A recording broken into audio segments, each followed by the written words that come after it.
너희도 산돌같이 신령한 집으로 세워지고 예수 그리스도로 말미암아 하나님이 기쁘게 받으실 신령한 제사를 드릴 거룩한 제사장이 될지니라.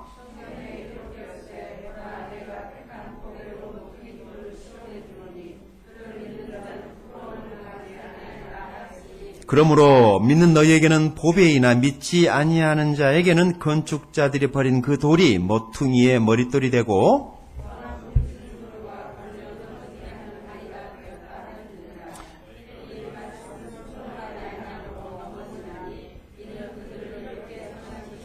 그러나 너희는 택하신 족속이요 왕같은 제사장들이요 거룩한 나라요 그의 소유가 된 백성이니 이는 너희를 어두운 데서 불러내어 그의 기이한 빛에 들어가게 하시니에 아름다운 덕을 선포하게 하려 하심이라. 너희가 전에는 백성이 아니더니 이제는 하나님의 백성이요 전에는 긍휼을 얻지 못하였더니 이제는 긍휼을 얻은 자니라. 아멘. 앉으시겠습니다. 이 시간 제가 여러분들에게 질문 한 가지를 드립니다. 여러분 행복하십니까? 옆에 있는 사람에게도 한번 물어보십시다. 당신 행복하냐고.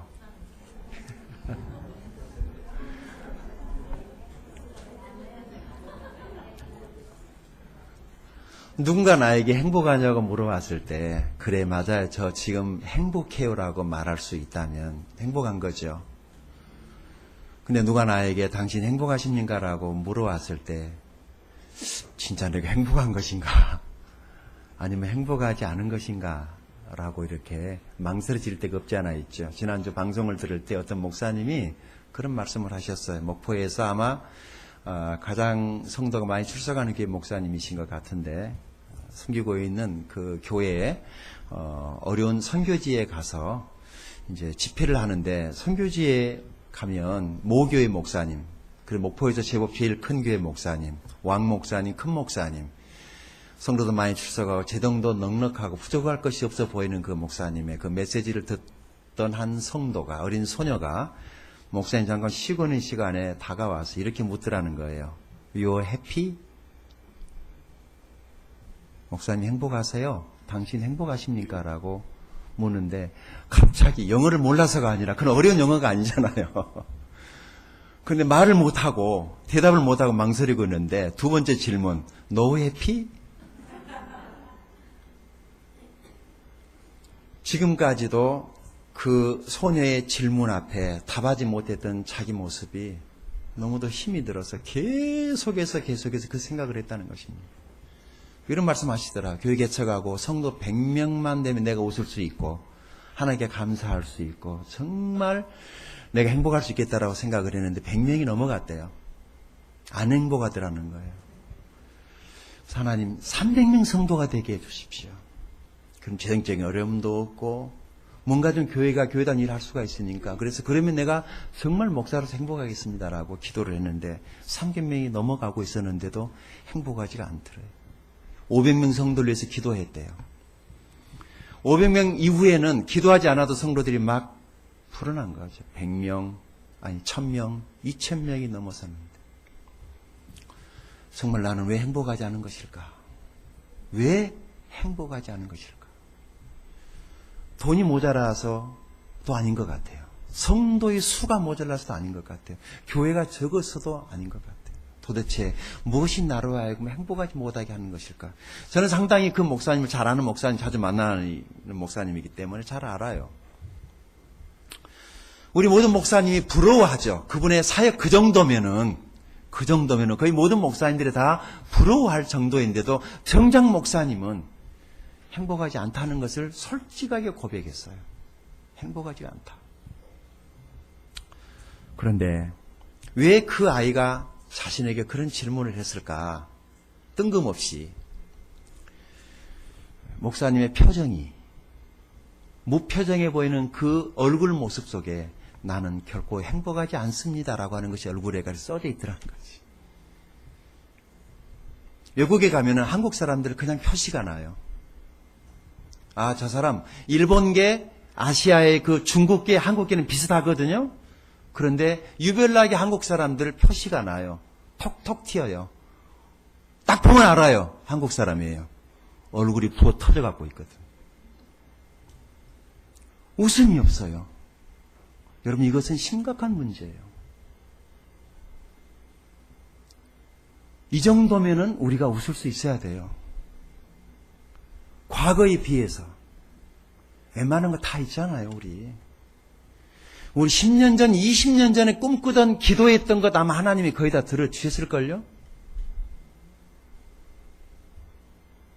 그런데도 우리가 행복하지 않아요.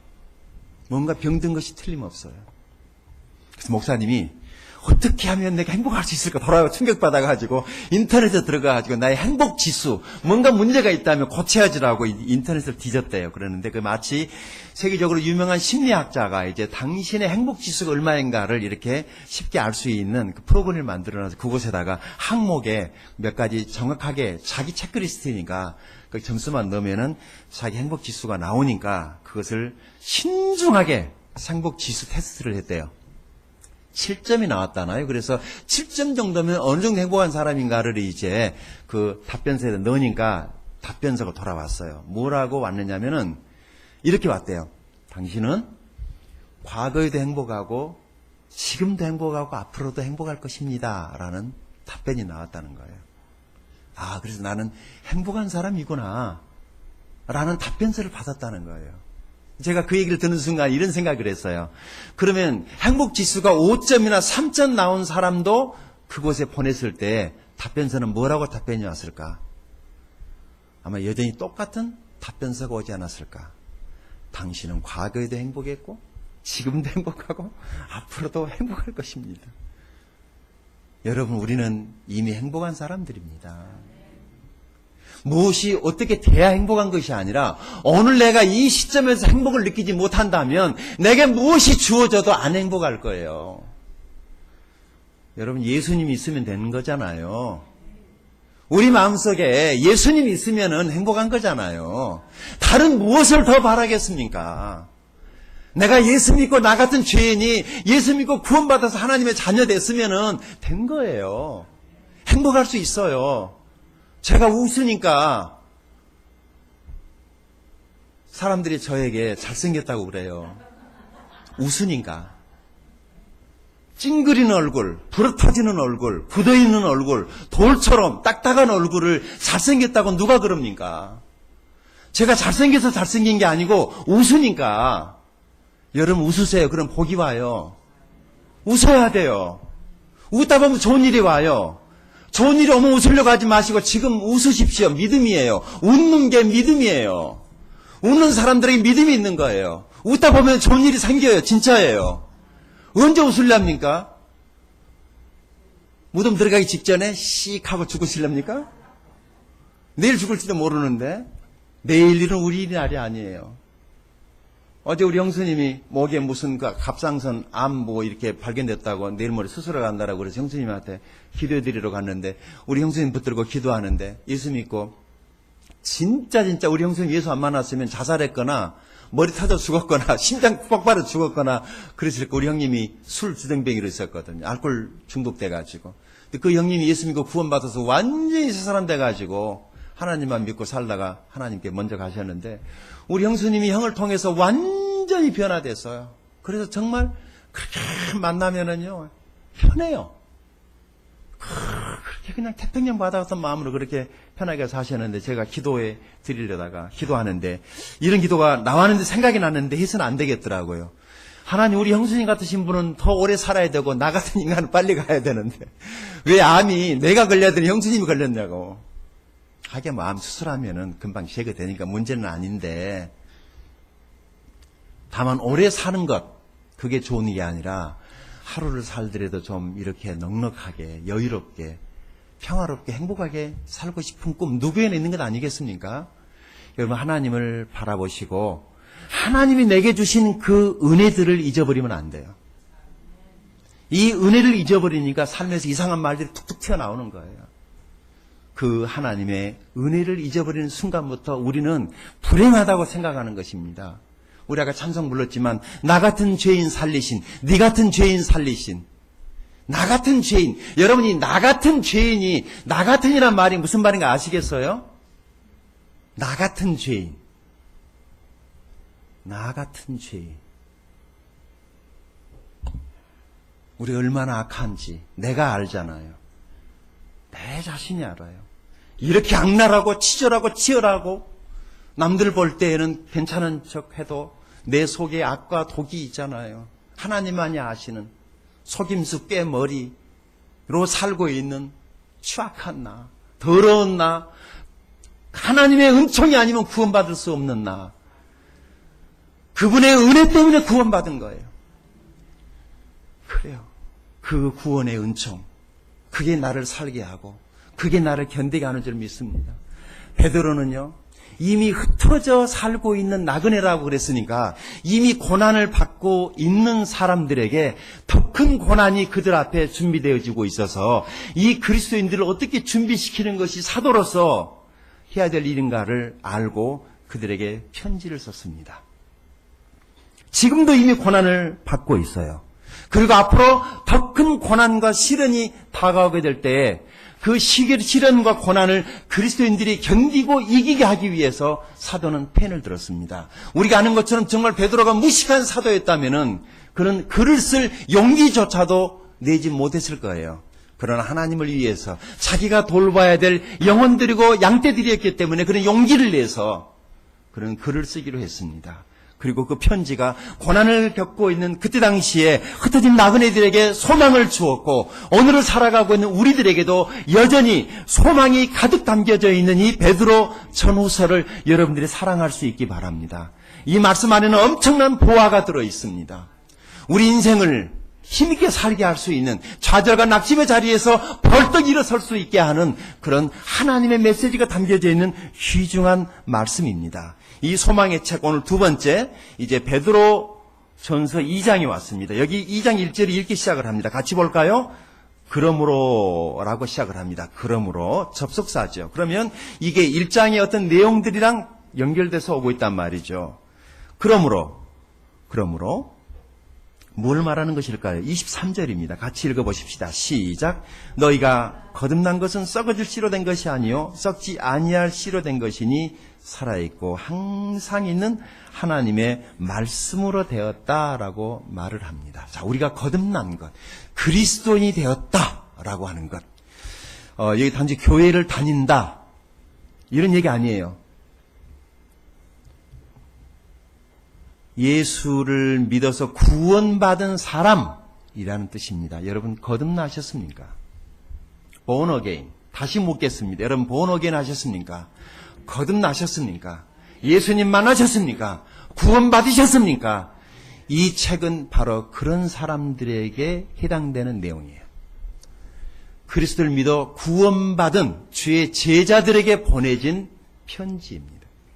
그러니까 구원받지 않는 사람에게도 어느 정도 이 책이 소망을 주는 것이겠지만은 구원받은 사람들이 이 세상에서 고난을 받는 이유에 대해서 말을 합니다. 저를 보세요. 우리가 구원받기 위해서 무엇을 했습니까? 안 했습니까? 다만 그리스도를 받아들였을 뿐이죠.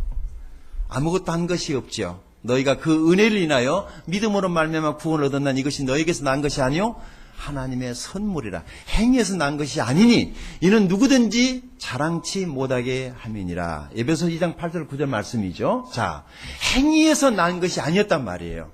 그런데 구원을 받고 나니까 구원받은 표시로서 우리에게 고난이라고 하는 것이 쫓아온다는 거예요. 그게 구원이에요. 우리가 구원을 받기 위해서 할 것은 없어요. 그러나 은혜와 믿음으로 구원을 받았기 때문에 구원받은 사람들에게 한 가지 표시가 있는데, 증거가 있는데 그것이 고난이라는 겁니다. 그래서 그리스도인들은 고난을 받되, 예수 안 믿어도 고난을 받아요. 예수를 믿어도 고난을 받아요. 똑같은 고난을 받지만은 예수 믿은 사람들은 고난에 대한 해석을 달리 해야 된다는 것이죠. 우리의 가난함을, 우리의 연약함을, 우리의 문제를, 우리의 죄성을 세상 사람들과 같이 똑같이 해석해서는 우리가 미궁에 빠져버린다는 거예요. 우리는 고난을 달리 해석해야 됩니다. 그래서 우리에게 주어진 것이 하나님의 말씀이에요. 만약에 우리가 하나님의 말씀을 보지 않는다면 우리는 우리의 고난에 대해서 잘못된 해석을 하고 내가 마치 무엇인가를 잘못해서 저주받아서 내 인생이, 우리의 가정이, 우리의 자녀가 저렇게 됐다라고 그렇게 이해할 수가 있어요. 세상에 있는 모든 종교는 그렇게 가르치거든. 당신이 그렇게 살기 때문에, 당신의 정성이 부족해서, 기도가 모자라서. 그렇지 않습니다. 하나님이 우리에게 고난을 주시되 이 고난은 예수 그리스도를 다른 사람들에게 전달하는 기회가 되게 하려고.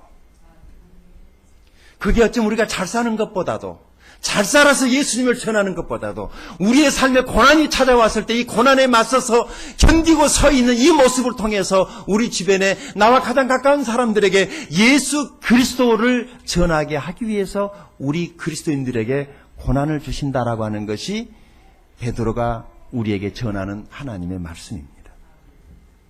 그래서 오늘 설교 제목이 우리 그리스도인들은 그리스도를 전하기 위해서 준비된 사람들. 오늘 예배 끝나면은 오후에 어디들 간다고 그러니까 다는 아니겠지만은 빨리 끝났으면 좋겠다 라고 생각하시는 분들이 있을 거예요. 밤 예배도 없으니까 오늘 길게 합시다. 아니면 12시에 그냥 무 자르듯이 그냥 잘라버리든지. 잘라버릴까요? 제 동생입니다.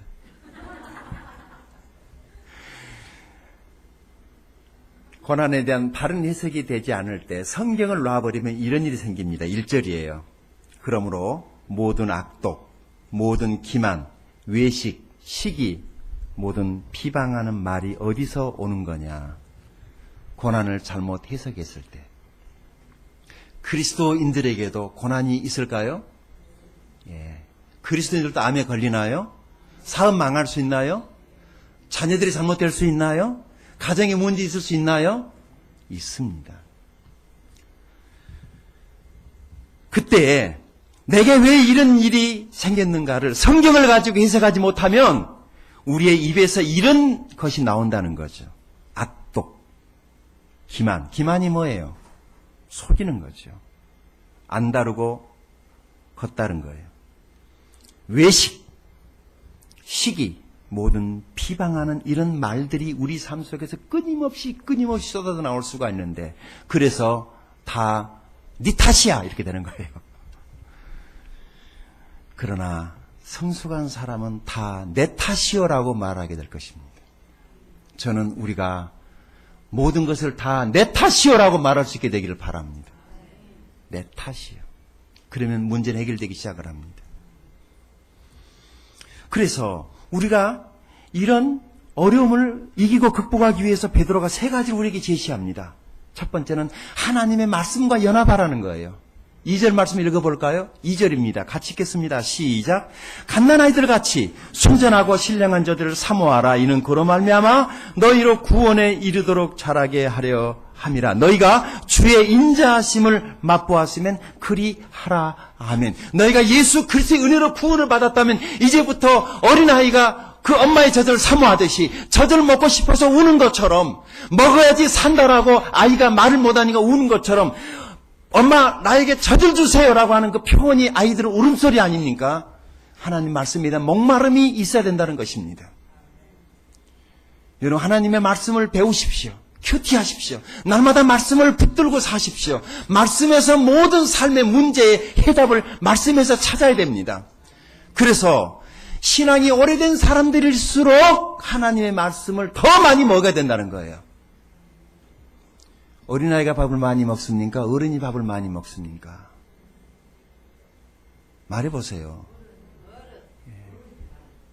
신앙생활 오래 한 사람들이 말씀이 더 많이 필요할까요? 이제 막 들어온 사람들에게만 말씀이 필요할까요? 신앙생활을 이제 시작한 사람에게는 어린아이의 밀크와 같은 소프트한 그런 부드러운 음식이 필요하겠지만, 신앙생활을 오래 한 사람들일수록 갈비처럼 딱딱하고, 그렇지만 더 많은 영의 양식 우리가 취해야 될 줄로 믿습니다. 자주 말씀드리지만 교회 안에서 오래된 사람들이 하나님의 말씀을 소홀히 하려는 경향들이 있어요. 나 정도면 됐지. 그 정도 봤으면 됐지.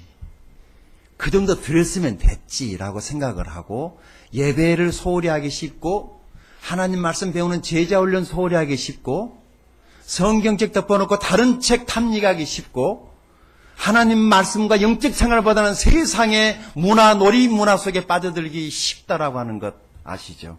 빠져들면 죽습니다. 당신은 견디지 못하고 엄청난 대가를 치르게 될 것입니다. 말씀 안에 머물러 있으십시오. 말씀을 계속해서 배우십시오. 그리고 배운 말씀을 다른 사람들에게 전달하는 그 중심에 여러분이 서 있어야 됩니다. 학교 졸업하듯이 졸업하고 하나님 말씀 배우는 거 소홀히 한 사람들 삶을 한번 들여다보십시오. 도대체 무엇을 배울 수 있는지. 우린 주님 오실 때까지 계속해서 말씀을 배우고 배운 말씀을 다른 사람들에게 전달하는 삶을 살다가 주게 될 줄로 믿습니다. 그래야만이 그리스도가 다른 사람들에게 전달된단 말입니다. 하나님이 주신 삶의 여러 가지 열매들을 세상으로 가지고 나가서 세상 속에서 즐기려고 하지 마십시오. 그것이 발람이 주는 교훈입니다. 발람 선지자가 돈을 받고 자기 백성 이스라엘을 저주하러 갔을 때 하나님께서 그를 막으시죠. 이 정신 나간 인간아, 네가 내 백성을 저주한다고 저주받는 것도 아니다. 네가 내 백성을 축복해야 되지 않겠느냐라고 그래서 저주하러 갔던 발람이 이스라엘 백성을 축복합니다. 그러죠? 그때 당시에는 이 선지자는 하나님의 선지자가 아니고 이방 마법사였어요. 돈에 팔려다니는 사람. 하나님은 이 정신나간 선지자의 입을 통해서 자기 백성을 축복하십니다. 이스라엘 백성이 복을 받습니다. 받은 복 가지고 뭐 한 줄 아십니까? 범죄에 빠집니다. 하나님이 그들을 다 죽여버립니다. 그게 발람의 교훈입니다. 이 발람의 교훈이 예배소서에서도 요한계시록에서 다시 나옵니다. 민수기서에 나온 발람 이야기가 상당 부분을 다루고 있습니다. 한번 시간 나실 때 꼭 볼 수 있게 바랍니다. 잘 되는 것, 축복, 부자 되는 것. 만약에 그것이 발람의 교훈이라는 것을 깨닫지 못하면 우리는 부자 되고 망하게 됩니다. 그런 일이 없게 되기를 바랍니다. 사실 잘 살고 있지만 우리가 잘 산 것 같지 않다는 생각을 많이 합니다. 행복지수. 그리고 OECD 국가들 가운데 가장 잘 사는 나라가 어디인가를 이렇게 쭉 했더니 호주가 의외로 1위였어요. 한국은 23위였습니다. OECD 국가를 포함한 거의 모든 나라를 통틀어서 가장 행복지수가 높았던 나라가 어디냐면은 나라 이름이 부탄이에요. 부탄 가스 말고 부탄이라고 하는 나라예요. 인구가 얼마 되지 않아요. 근데 그 동네 사람들이, 그 나라 사람들이 가장 행복하다는 거예요. 네, 그들의 삶은 우리처럼 그렇게 넉넉하고 여유롭고 문화환경, 사회 조건이 좋은 것 아니에요. 수없이 말씀드리지만 행복은 정신적인 것이고 행복은 영적인 것이에요. 두 번째, 베드로는 우리에게 여기 하나님의 성전에 성전이 지어질 때 거기 돌이 계속 벽돌처럼 쌓아져서 성전이 완성되어져 가는 것처럼 하나님의 교회에 꼭 필요한 돌이 되라고 권면합니다. 4절 5절 읽어볼까요? 시작. 사람에게는 버림바가 되었으나 하나님께는 택하심을 입은 보배로운 산돌이신 예수께 나아가 너희도 산돌같이, 어떤 돌같이? 죽은 돌 아니에요. 죽은 돌이 아니고 산돌같이 신령한 집으로 세워지고 이게 하나님의 집, 성전, 교회에 필요한 사람이 되라는 것입니다. 그래야만이 고난이 왔을 때 흔들리지 않고 이길 수 있고 승리할 수 있고 그리스도를 사람들에게 증거하는데 부족함이 없는 사람을 하나님이 쓰실 거라는 것이죠. 교회에 필요한 사람들이 되십시오. 있으나 마나한 사람이 아니고 꼭 필요한 사람이 되십시오. 저는 여러분이 이런 착각에 빠지게 되기를 바랍니다. 아마 우리 교회는 나 없으면 안 될 거야. 어쩌면 나 때문에 우리 교회가 돌아간다고 그런 황당한 착각을 여러분이 할 수 있기를 바랍니다. 내가 오늘 예배를 안 가면은 우리 교회 예배가 아마 안 될 거야. 그런 생각을 가지고 사세요. 안 해야 될 생각을 하니까 큰 문제가 있죠. 오늘 하루 정도 빠지도 뭐 괜찮하겠지. 그런 생각이 나를 교회 밖에 있게 하는 것입니다. 아웃사이더가 되지 마십시오. 아웃사이더가 설 수 있는 자리는 없습니다. 아웃사이더는 어디를 가도 환영받지 못합니다. 교회 안에 꼭 필요한 사람이 되십시오. 존경받는 사람들이 되십시오. 기도하시고 하나님 말씀에 전념하시고 하나님의 교회에 꼭 필요한 사람들, 주님 오실 때 잘했다 칭찬받는 저와 여러분이 꼭 될 수 있게 되기를 바랍니다. 성전의 돌은요, 여러 가지 돌이 있어요. 오늘날에는 콘크리트로 건물을 만들어내지만 구약시대 때는 그 돌 가지고 성전을 이렇게 만들었었기 때문에 그 돌이 굉장히 중요하죠. 여러분은 성전 안에 있는 돌이 되기를 원하십니까? 아니면 저 밖에 이방인들이 와서 마음대로 밟고 다니는 그런 돌이 되고 싶습니까? 저는 여러분들이 하나님의 사람이 예배할 때 그 밟고 서는 그 돌이 될 수 있기를 바랍니다. 예배의 자리에 꼭 있어야 될 위치에 흔들리지 않는, 아무데나 사람들의 필요에 따라서 화분 옮기듯이 이리 옮기고 저리 옮기고 저리 옮기고 이리 옮기고 넣었다 뺐다 하는 그런 사람이 아니라 정말 나 하나가 없으면은 우리 교회에 여러 사역의 구조가 판도가 흔들린다라고 하는 그런 자기 스스로의 자부심을 가지시고 공동체 안에서는 여러분의 역할을 견고히 할 수 있는 여러분들이 될 수 있기를 바랍니다. 오늘날 얼마나 많은 사람들이 뜨내기처럼 고아들처럼 이리저리 아무데나 마치 그것이 자랑인 것처럼 이렇게 말하더라고요. 세상에 있는 모든 교회가 다 자기 교회래요. 내 아들이 이 세상에 있는 모든 집이 다 내 집이라고 깡통 들고 오늘은 이 집에 가서 얻어먹고 내일은 저 집에 가서 얻어먹으면 좋겠습니까? 하나님이 나에게 맡겨주신 교회가 있어요. 왜 맡겼을까요? 여러분의 행복을, 여러분의 삶의 보람을. 최근에 어떤 분이 교제하다가 이런 얘기를 했어요. 그분은 목포에서 상당한 재력가죠. 교회에 노인대학을 하거나 교회에 큰 일이 있을 때마다 다 죄다 자기 몫으로 생각을 한다는 거죠. 적지 않은 돈이 들어가요.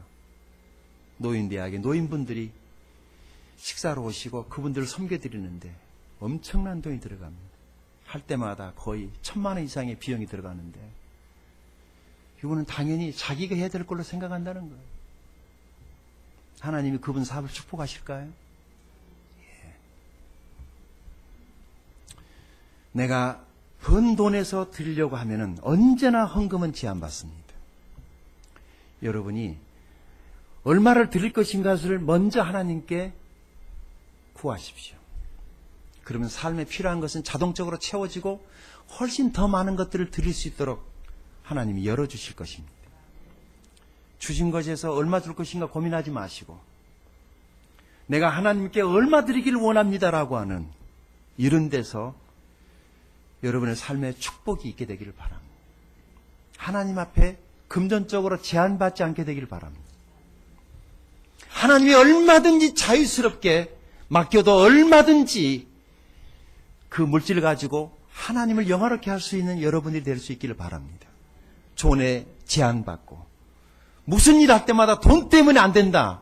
돈 때문에 안 된다. 돈이 없으니까 안 된다. 여러분 안 된다 하면은 진짜 안 됩니다. 안 되더라고요. 근데 약간 정신이 나간 사람처럼 그냥 될 거다라고 하는 그 생각에 매여서 하면은 또 돼요. 생각이 중요합니다.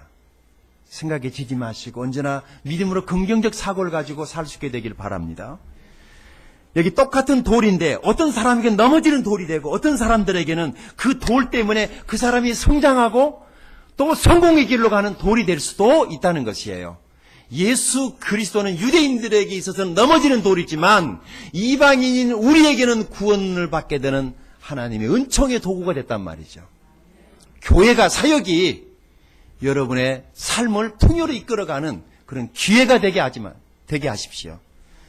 당연한 의무를 저버림으로 삶의 위기를 자초하지 마시고 하나님 앞에서 성도의 당연한 의무 무엇입니까? 기도생활, 예배생활, 교회에서 여러분이 있어야 될 자리에 그 자리에서 하나님을 잘 섬기면 우리 하나님이 살아계시기 때문에 반드시 복을 주실 것을 믿습니다. 8절 말씀 같이 읽어볼까요? 시작. 또한 부딪히는 돌과 걸려 넘어지게 하는 바위가 되었다 하였으니 그들이 말씀을 순종하지 아니함으로 넘어지나니 이는 그들을 이렇게 정하신 것이라. 아멘. 유대인들 얘기죠. 자, 마지막. 우리가 이 삶에 고난이 찾아왔을 때 이 고난을 이기고 견디면서 그리스도를 세상에 전하는 주의 제자가 되는 것은 우리의 정체성을 확고히 하라는 것입니다. 9절 말씀 읽어볼까요? 시작. 그러나 너희는 택하신 족속이요 왕같은 제사장들이요 거룩한 나라요 그의 소유가 된 백성이니 이는 너희를 어두운 데서 불러내 그의 귀한 빛에 들어가게 하시니 아름다운 덕을 선포하게 하려 하심이라. 아멘. 내 모습 이대로 하나님이 받으셨어요. 잘난 사람 잘난 대로, 못난 사람 못난 대로, 시커먼 사람은 시커먼 대로, 하얀 사람은 하얀 대로 하나님이 다 받으셨어요. 제가 지난주에 페이스북에 우리 김은배 선교사님이 글을 올려는 사진 하나 올려놨는데 어떤 사진이었느냐. 올림픽이 끝나고 나면은 그 장애우들을 위한 올림픽이 다시 연결이 되거든요. 그 장애자들이 달려가는 올림픽이었는데 그 트랙에 다리가 하나가 없기 때문에 의족을 끼웠어요. 근데 그 요즘 나오는 의족은 다르게 생긴 거 아시죠? 판자로 이렇게 되어져 휘어져 있는 거. 그 판자로 휘어진 그 아주 고탄력 그 판자로 만들어진 것인데 그것을 끼우고 달리면은 실제보다도 더 잘 달린대요. 그런데 그 한쪽 발에 의족을 끼고 달리던 선수가 달려가다가 넘어져서 지금 좌절하고 있는 거예요. 그런데 누가 달려가서 그 사람을 세우고 있느냐 하면은 양쪽 다 의족을 한 사람이 그를 잡아 일으키고 있는 사진이었어요. 무슨 말은 안 써져 있는데 상당히 의미가 있는 사진이었어요. 두 발이 상한 사람이 가서 그를 이렇게 세웠더라면 그는 안 일어났을 것 같아요. 그러나 양쪽 발이 없는 사람이 와서 그를 이렇게 세우니까 그는 일어서는 것입니다. 여러분, 예수님은 아무런 죄도 없으신데 고난을 받으시고 그분이 우리를 응원하십니다.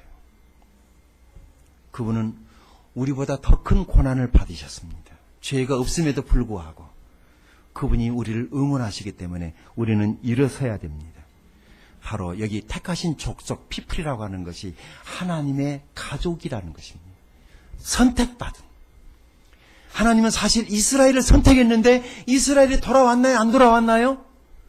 지금까지도 안 돌아오고 있습니다. 오늘 아침 큐티를 보시게 되면은 아버지 재산 다 털어먹고 나간 그 둘째 아들이 돌아오지 않습니까? 아버지가 따지지 않고 그 아들을 받아주는 것입니다. 우리 이방인인 우리를 하나님이 그렇게 받으셨어요. 하나님의 은혜입니다. 그러나 이 은혜가 언제까지 계속되지는 않습니다. 이 은혜의 시대가 끝나기 전에 사람들이 하나님께 돌아와야 됩니다. 그래서 우리가 이 세상 가운데 흩어져서 고난을 받고 예수 그리스도를 증거해야 되는 것입니다. 두 번째, 여기 우리의 정체성, 왕 같은이라고 되어 있는데 사실 이 왕 같은이라는 단어보다는 왕의 자녀, 킹스 키즈.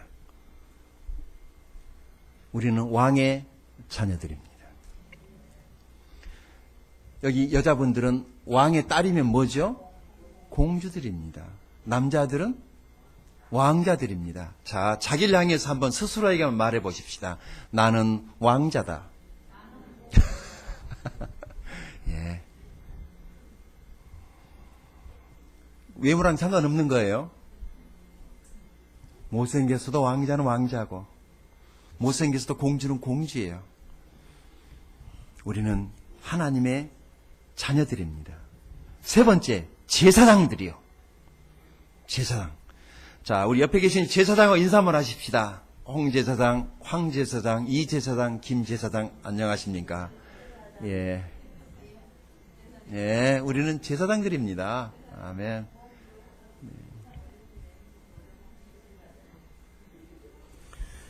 네 번째, 거룩한 나라. 이 거룩한 나라. 여러분, 우리는 거룩한 나라들입니다. 이미 예수 그리스도를 믿을 때 하나님이 우리를 거룩하게 하셔서 이미 우리는 거룩하게 된 사람들입니다. 그래서 그의 소유가 된 백성, 우리는 예수님의 사람들입니다. 당신이 핏값을 주고 우리를 샀기 때문에 우리는 예수님의 것입니다. 그래서 아무도 노 터치하게 하십시오. 다만 예수님만이 우리를 다루실 수 있도록 내 자신을 내어드릴 수 있게 되기를 바랍니다. 그렇게 한 이유가 뭐냐? 너희를 어두운 데서 불러내. 어떤 데서? 그리스도가 없을 때 우리의 삶은 어두움의 연속이었습니다. 방황의 연속이었습니다. 그러나 그 어두운 데서 불러냈다. 여기 에클레시아라고 하는 이 불러냄, 특별하신 하나님의 은총으로 하나님이 우리를 불러냈단 말이죠. 뽑아냈단 말이죠. 구별시켰단 말이죠. 이것이 그리스도인입니다. 그래서 그리스도인은요, 해서는 안 될 것이 있고 하던 것을 그만둬야 될 것이 있습니다. 구원받기 전에 구원받기 위해서 용쓰던 것이 있죠. 무슨 말인가 이해가 되시나요? 구원을 못 받았을 때 그리스도를 만나기 위해서 애를 쓰던 것을 구원을 받아서 그리스도를 만났으면 해야 돼, 안 해야 돼요? 그거는 안 해야 될 것입니다. 자, 그리스도를 만났어요? 만났으면 안 하던 것을 해야 할 것이 있습니다. 뭔가 아세요? 우리는 그것을 변화라고 말을 합니다. 하던 것을 그만둬야 될 것이 있어요. 혹시 아빠들이요, 술 드시다가 술을 끊었다. 예수 믿고. 그것은 생일보다도 더 생일되게 해주세요. 쉬운 일이 아니거든요. 담배를 피시던 분이 담배를 끊었다. 그날은요, 기념비를 세워, 기념비를 집에다가. 기념일 되게. 굉장히 어려운 일입니다. 여자분들은 남자가 돼가지고 그것도 못 끊냐고 그러는데, 그거요. 그렇게 끊어지는 것 같으면 진짜 끊었죠. 그게 그렇게 끊어지는 게 아닙니다. 굉장히 힘듭니다. 원래부터 안 하는 사람들 그게 뭔지 몰라요. 술독에 빠져 살던 사람들은 술을 끊는다는 것이 무엇인가 하는 기적이에요. 기적이에요. 담배 끊고 술 끊는 거 기적이에요. 홍해바다까지 갈 필요 없어요. 정말 술을 끊었거나 담배를 끊었거나 어떤 변화를 보이면은요, 격려를 해 주십시오. 그리스도 때문에 일어난 일이거든요. 그것이 아름다운 덕을 다른 사람들에게 선전하고 선포하는 계기가 될 것입니다. 우리 누나가 그럽디다. 내가 예수 믿고 구원받고 술 끊고 담배 끊으니까 내가 예수는 못 봤다마는 네가 술 끊고 담배 끊는 거 보니까 예수님이 살아계신다는 것이 믿어진다고 그럽디다. 10절입니다. 같이 읽어보십시다. 시작. 너희가 전에는 백성이 아니더니 이제는 하나님의 백성이요 전에는 긍휼을 얻지 못하더니 이제는 긍휼을 얻은 자니라. 아멘. 이게 무슨 말이냐면 고난이 와도 흔들리지 말라는 겁니다. 한 얘기만 하고 내가 말씀을 마무리할게요. 어렸을 때 우리 이웃집에 어머니가 이렇게 자꾸 뭐 맛있는 걸 하면은 그때는 나눠 먹을 때예요. 그래서 우리 집은 또 반장집이어가지고 특별히 어머니가 오지랖이 넓어가지고 뭐 하면은 동네를 다 돌려야 돼요. 그 심부름에 제가 언제나 뽑힙니다. 형은 형이라고 빠지고 누나는 누나라고 빠지고 제가 셋째니까 딱 걸려가지고 심부름 잘하니까. 그래서 쭉 가면은 한 집이 늘 걸리는 집이 있어요. 그 집에는 무서운 세퍼드가 있습니다. 근데 그 집이 또 잘 사니까 집도 크고 마당도 넓고 그런데 다른 집은 그냥 아무나 그냥 문 열면 안방이니까 그냥 바로 갖다 드리면 되는데 그 집에는 가려면은 그 마당을 통과해야 되잖아요. 그래서 문 밖에서 이제 아주머니하고 말을 하면은 응 들어와 그러는데 대문 열려있으면 들어오라고 그러는데 마당에 뭐가 있어요? 세퍼드가 있어요. 사람만한 송아지만한 개가. 아 무서워 죽겠어요. 얼마나 짖는지. 그런데 아주머니는 괜찮다는 거예요. 그냥 오라는 거예요. 나는 무서워 죽겠는데. 그래서 안 들어가고 있으니까 아주머니가 이제 나오죠. 그래서 개를 잡아주면 내가 이제 들어가서 놓고 나와요. 아, 그냥 그 집 갈 때마다 힘들어 죽겠어요. 근데 한 번은 그 집에 갔더니 아주머니가 내가 딱 갔더니 알고 먼저 나와가지고 그 개 옆에 가서 개줄을 잡고 개를 몇 번 가만히 있으라고 그러니까 개가 깨갱하고 있더라고요. 그리고 나한테 와서 한번 옆에서 만져보래요. 무서워 죽겠는데 걔가 하도 크니까. 그랬더니 걔가 내 손이 가는데 무서워가지고 움찔거리는 거예요. 그래서 아하, 이게 이제 기싸움에서 이긴 거잖아요, 내가. 근데 내가 팍! 이랬더니 걔가 깡! 그러는 거예요. 그 다음부터는 이제 그 집에 갈 때 내가 걔가 있어도 전혀 두려워하지 않고 폼 잡고 마당을 지나갑니다. 근데 주인이랑 같이 걔한테 윽박질을 놨더니 그 다음부터는 걔가 나만 봐도 놀래요. 고난이 왔을 때 당당하십시오. 고난에 두려워하지 마십시오. 하나님 우리 편이십니다. 기도하겠습니다.